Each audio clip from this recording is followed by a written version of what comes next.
Saravanabhava. Aditya Swarnalakshmi YouTube channel அன்பர்கள் அனைவருக்கும் அன்பான வணக்கங்கள். தினம் சுபதினம் நிகழ்ச்சியில் தங்களை சந்திப்பதில் மிக்க மகிழ்ச்சி. இறையருளால் அனைத்தும் நிறைவாகட்டும்.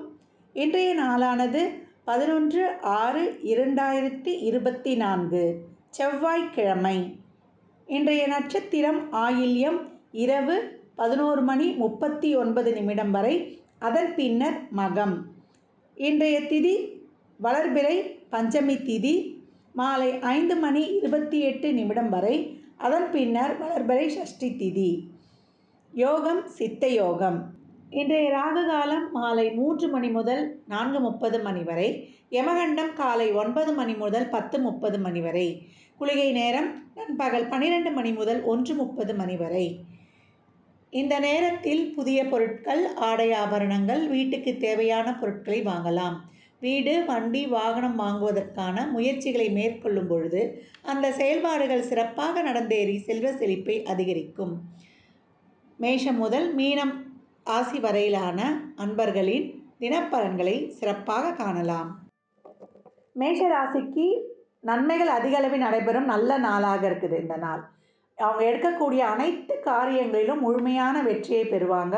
தொழிலில் நல்ல மாற்றங்கள் ஏற்படும். அதனால் மனமகிழ்வு ஏற்படும். சிறு தூர பிரயாணங்கள் நடைபெறும். பிரயாணத்தால் லாபம். மாணவர்களின் கல்வி முன்னேற்றம் மிக சிறப்பாக இருக்கும். குடும்ப உறுப்பினர்களின் தேவைகளை பூர்த்தி செய்வீங்க. குடும்பத்திற்கு தேவையான அத்தியாவசிய பொருட்கள், ஆடம்பர பொருட்கள் வாங்கி மகிழக்கூடிய மிக சிறப்பான நல்ல நாளாக இருக்குது. இதுவரைக்கும் சமுதாயத்தில் நல்ல மதிப்பு, பேர், புகழ், அங்கீகாரம், தொழில் செய்யும் இடங்களில் நல்ல கௌரவம் கிடைக்கப்பெறக்கூடிய அற்புதமான நாளாகும். அடுத்து நாம் காணவிருப்பது ரிஷபராசி.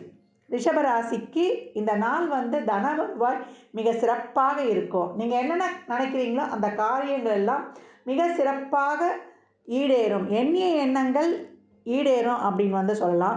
சுப விரயங்கள் அதிகரிக்கும். திருமண வயதில் இருக்கக்கூடிய ரிஷபராசி ஆண் பெண் இருவருக்குமே திருமண பேச்சுவார்த்தைகள் துரிதமாக பேசி முடிக்கப்படும். கடன் அடைப்பீங்க. இது வரைக்கும் கடன் தொல்லை அதிகமாக இருக்குதுன்னு சொல்லி கொண்டிருந்தவங்களுக்கும் கடன் அடைக்கக்கூடிய மிக சிறப்பான நாள். இன்றைய நாளில் நீங்கள் மதியம் 1 to 1:30 கடனை அடைச்சிங்கன்னா மிக சீக்கிரமாக கடனை அடைத்திடலாம். ஏன்னா சனியும் சுக்கிரனும் கேந்திரத்தில் இருப்பது, சுக்கிரனுக்கு கேந்திரத்தில் சனியும், சனிக்கு கேந்திரத்தில் சுக்கிரனும் இருப்பது மிக அருமையான யோகங்களை தந்து கொண்டிருக்கிறது ரிஷபராசிக்கு. இந்த நாள் உங்களுக்கு வெற்றி திருநாள் அப்படின்னு சொல்லலாம். அடுத்து நாம் காணவிருப்பது மிதுன ராசி. மிதுன ராசிக்கு இந்த காலகட்டம் தொழிலில் அபரிமிதமான முன்னேற்றம் காணப்படும். இது வரைக்கும் தொழிலில் ஒரு நல்ல ஒரு பொருளாதார வருவாய் இல்லை அப்படின்னு சொல்கிறவங்களுக்கெல்லாம் இந்த காலகட்டம் தொழில் நல்ல ஒரு அசுர வளர்ச்சி அடைந்து அதன் மூலம் சிறப்பான லாபத்தை பெற போகிறீங்க. அதன் மூலம் உங்களுக்கு ஒரு அலைச்சல், திரிச்சல், ஒரு உடல் சோர்வுலாம் காணப்படும். இதெல்லாம் எப்போ உங்களுக்கு அந்த கஷ்டம்லாம் தெரியாதுன்னா உங்களுக்கு நல்ல ஒரு மணி ஃப்ளோ வரும். ஏன்னா 2ஆம் இடத்தில் 2ஆம் அதிபதி ஆட்சியாக இருந்து உங்களுக்கு செல்வாக்கை சிறப்பித்து கொண்டிருக்கிறார். இது வரைக்கும் உங்கள் பேச்சை யாரும் கேட்கல அப்படின்னு சொன்னால் கூட இந்த காலகட்டம் உங்களுக்கு நிறைய ஒரு நன்மைகள் பெறக்கூடிய ஒரு மிக சிறப்பான நாளாக காணப்படுகிறது அப்படின்னு சொல்லலாம். இந்த காலகட்டம் வீடு, வண்டி, வாகன சேர்க்கை இதெல்லாம் மிக அருமையாகவே இருக்கும். குடும்பம் அமைதியாக இருக்கும். குடும்பம் ஒற்றுமையாக இருக்கும். குடும்பத்தாருடன் சுற்றுலா சென்று மகிழக்கூடிய நல்ல காலகட்டம். அடுத்து நாம் காணவிருப்பது கடகராசி. கடகராசிக்கு லாபஸ்தானத்தில் 4 கிரக கூட்டணி அற்புதமான பலன்களை வாரி வழங்கி கொண்டிருக்குது அப்படின்னு சொல்லலாம். மேலும் ராசி அதிபதியும் வலுவான நிலையில் இப்போ அவங்களுக்கு நடக்க வேண்டிய என்னென்ன நியாயமாக நடக்கணுமோ இல்லை கிடைக்கணுமோ அதெல்லாம் இறைவனுடைய பரிபூர்ண அருட்கடாட்சத்தால் கிடைக்கப்பெறும் அப்படின்னு சொல்லலாம். அவங்க எண்ணிய எண்ணங்கள் ஈடேறும். இது வரைக்கும் குழப்பமாக இருந்திருந்தாங்கன்னா கூட இந்த காலகட்டம் சிந்தனை தெளிவோடு செயல்படுவாங்க. அப்போ நம்ம சிந்தனை தெளிவோடு செயல்படும் பொழுது அனைத்து காரியங்களும் முழுமையாக வெற்றி பெறும் அப்படின்னு சொல்லலாம். தொழிலில் அபரிமிதமான வளர்ச்சியும் பொருளாதார வருவாயும் மிக சிறப்பாக காணப்படுவாங்க. தன வருவாய் சிறப்பாக இருக்கும். உறவினர் வருகையால் மனமகிழ்ச்சி, மனநிறைவு காணப்படும் அற்புதமான நாள். சிம்ம ராசிக்கு இந்த காலகட்டம் தொழில் வளர்ச்சி அருமையாக இருக்கும் அப்படின்னு சொல்லலாம். ஏன்னா 10ஆம் இடத்தில் ராசி அதிபதி திக்பலம் பெற்று தொழில் ஸ்தானாதிபதியுடன் இருக்கிறார். கூடவே வந்து சுபகிரக சேர்க்கையும் அருமையாக பலனளித்து கொண்டிருக்கிறது. இது வரைக்கும் தந்தை வழி உறவுகளோடு இணக்கம் இல்லாமல் இருந்தனா இப்போ நல்லிணக்கம் ஏற்படும். தந்தை வழி சொத்துக்கள், அதன் மூலம் நல்ல ஆதாயம் கிடைக்கும். குடும்ப உறுப்பினர்களின் தேவைகளை வந்து பூர்த்தி செய்வீங்க. எப்படி பூர்த்தி செய்வீங்கன்னா, அதனால் விரயம் அதிகரிக்கும். இப்போ ஏற்படக்கூடிய செலவுகள்லாம் வந்து மனதுக்கு நிறைவாக இருக்கும். யாருக்காக செஞ்சோம்? வீட்டுக்காக தானே செஞ்சோம், குழந்தைகளுக்காக தானே செஞ்சோம், மனைவிக்காக தானே செஞ்சோம் அப்படின்னு மகிழ்ந்து செய்யக்கூடிய மன நிறைவான நாளாக இருக்கும். விரயங்கள் ஏற்பட்டாலும் கூட என்ன, உடல் ஆரோக்கியத்தில் மட்டும் நம்ம கூடுதல் கவனம் வைத்துக்கொள்ளும் நாளாக காணப்படுகிறது. அடுத்து நாம் காணவிருப்பது கன்னிராசி. கன்னிராசிக்கு இந்த காலகட்டம் அதிர்ஷ்டமான நாள் அப்படின்னு வந்து சொல்லலாம். ஏன்னா அதிர்ஷ்டம் அவங்களை நோக்கி வருகிறது. 9ஆம் இடத்தில் வந்து அவ்வளோ வந்து மிக சிறப்பாக வந்து கிரகங்களின் சஞ்சாரம் காணப்படுகிறது. மற்ற கிரகங்களின் அமைப்பும் மிக அருமையாக இருக்குது. இது வரைக்கும் வந்து அவங்க பட்ட கஷ்டங்களுக்கெல்லாம் மிக சிறப்பான பலன்கள் வந்து கிடைக்க போகுது அப்படின்னு சொல்லலாம். தன வருவாய் மிக சிறப்பாக இருக்கும். தொழில், உத்தியோகம், வியாபாரத்தில் இருப்பவர்கள் அபரிமிதமான வளர்ச்சியையும் முன்னேற்றத்தையும் காண்பாங்க. செல்வம், செல்வாக்கு, பெரியோர்களுடைய ஆசி, அதே போல் அதிகாரம் மிக்கவர்களின் ஆதரவு கிடைக்கும். அதன் மூலம் அவர்கள் வாழ்க்கையில் வந்து மிகப்பெரிய முன்னேற்றத்தை காணக்கூடிய மிக சிறப்பான நாளாக இருக்கும் அப்படின்னு வந்து சொல்லலாம். கன்னி ராசிக்கு அனைத்து விதமான நன்மைகளை நடைபெறும் அற்புதமான நாள். அடுத்து நாம் காணவிருப்பது துளாராசி. துளாராசிக்கு இந்த காலகட்டம் எந்த தொழில் செய்தாலும் அந்த தொழில் வந்து மிக சிறப்பான வெற்றி அடையலாம். செய்தொழிலில் மேன்மை உண்டு. இந்த காலகட்டம் வந்து எதிர்பார்க்காத நேரத்தில் எதிர்பாராத வகையில் தனலாபம் இருக்கும் அப்படின்னு சொல்லலாம். திடீர் அதிர்ஷ்டம், அதே போல் சிறப்பான வருவாய். இது வரைக்கும் வந்து ஒரு நிலையான வேலை இல்லைன்றவங்களுக்கெல்லாம் இப்போ தொழில் வந்து ஒரு ஸ்திரத்தன்மை ஏற்படும் அப்படின்னு வந்து சொல்லலாம்.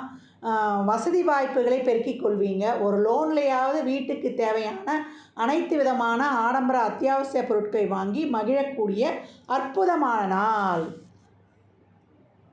அடுத்து நாம் காணவிருப்பது விருச்சிக ராசி. விருச்சிக ராசிக்கு நிறைய தன்னம்பிக்கை, தைரியம்லாம் இந்த காலகட்டம் வந்து அதிகப்படியாக இருக்கும். எல்லாத்தையும் நான் செய்து முடிச்சிடுவேன், எப்பேற்பட்ட கஷ்டமான காரியத்தையும் அப்படின்னு அவங்கள அறியாமலேயே அவங்களுக்கு ஒரு வேகம், உத்வேகம்லாம் வந்துடும். இதன் மூலம் வந்து அவங்க அனைத்து காரியங்களிலும் வெற்றி அடைஞ்சிருவாங்க. என்ன, கொஞ்சம் நிதானம், பொறுமையை மட்டும் கையாளணும். கோபத்தை மட்டும் குறைச்சி கொள்ளணும். இதே போல் அரசாங்கத்துறை தேர்வுகள் எழுதக்கூடிய மாணவர்களுக்கெல்லாம் இந்த காலகட்டம் நீங்கள் வந்து அதில் வந்து பங்கு பெற்றீங்கன்னா உங்களுக்கு வந்து சிறப்பான வெற்றி வாய்ப்பு உறுதியாக கிடைக்கும் அப்படின்னு வந்து சொல்லலாம். ஒரு சிலர் வந்து உத்தியோக உயர்வுக்காக தேர்வு எழுதுவாங்க. அதிலும் வந்து சிறப்பான நன்மைகளை வந்து பெற்றுக்கொள்ளலாம். சமூகத்தில் நல்ல பேர், புகழ், அங்கீகாரம், ஒரு சொத்து பத்து சேர்க்கை, இதெல்லாம் வந்து மிக சிறப்பாக காணப்படும் அற்புதமான நாள். அடுத்து நாம் காணவிருப்பது தனுசு ராசி. தனுசு ராசிக்கு இந்த இரவு 11:34 வரை சந்திராஷ்டிரமம் இருக்குது. இந்த காலகட்டம் வந்து நீங்கள் அனைத்து வகையிலும் விழிப்புணர்வாக இருக்கணும். தொழில் செய்யும் இடங்களிலும் சரி, குடும்ப உறவுகளில் சரி, தேவையில்லாத வாக்குவாதங்களை தவிர்த்து கொள்ளுங்கள். இறை நாமத்தை ஜெபித்து கொண்டிருங்க. உங்கள் மனதுக்கு வந்து அது வந்து ஒரு மன அழுத்தம் இல்லாமல் உங்களை வந்து பார்த்து கொள்ளும் அப்படின்னு வந்து சொல்லலாம். மற்றபடி அருமையான நாளாக நீங்கள் சிறப்பாக கடந்து வந்துடலாம். அடுத்து நாம் காணவிருப்பது மகர ராசி. மகர ராசிக்கு இந்த நாளில் வந்து நீங்கள் எதிர்பார்க்காத முன்னேற்றம் உங்கள் உத்தியோகத்தில் காணப்படும் அப்படின்னு வந்து சொல்லலாம். இடமாற்றம், ஊர் மாற்றம், தொழில் மாற்றம், மாற்றங்கள் உங்களுக்கு சிறப்பான மனமகிழ்வை தரும் அப்படின்னு வந்து சொல்லலாம்.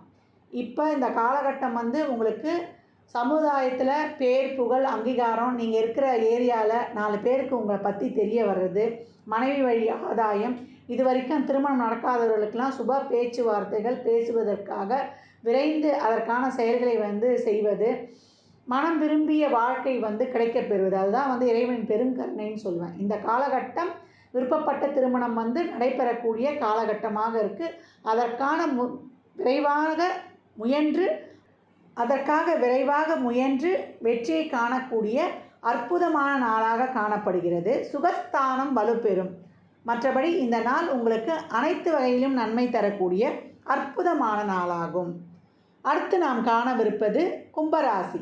கும்பராசிக்கு இந்த காலகட்டம் வந்து அரசியல் அரசாங்க செல்வாக்கு அதிகரித்து காணப்படும். கடன்கள் முதல்ல தீரும்.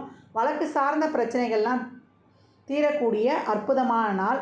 தவணை முறையிலாவது வீட்டிற்கு தேவையான அனைத்து விதமான பொருட்களையும் வாங்கி மகிழக்கூடிய அற்புதமான நாள். மாணவர்களின் கல்வி முன்னேற்றம் மிக சிறப்பாக காணப்படும். நீங்கள் என்னெல்லாம் செய்யணும்னு நினைக்கிறீங்களோ அந்த காரியங்களை சிறப்பாக செய்து கொள்ளலாம். உடல் ஆரோக்கியத்திலும் உணவு விஷயங்களிலும் ஒத்துக்கொள்ளாத உணவுகளை எடுக்கக்கூடாது. உடல் ஆரோக்கியத்தில் கொஞ்சம் கூடுதல் கவனம் இருக்க வேண்டிய நாளாக இந்த நாள் காணப்படுகிறது. அடுத்து நாம் காணப்போவது மீனராசி. மீனராசிக்கு இந்த காலகட்டம் வருவாய் ஸ்தானத்துக்கு உரியவரும் பூர்வ புண்ணிய ஸ்தானாதிபதியும் ஆட்சி பெற்று அருமையான யோகங்களை வழங்கி கொண்டிருக்கிறாங்க. உங்களுக்கு நல்ல தன வருவாய் இருக்கும். நடக்கக்கூடிய செயல்கள்லாம் உங்களுக்கு மனதிற்கு நிறைவாகவே இருக்கும்.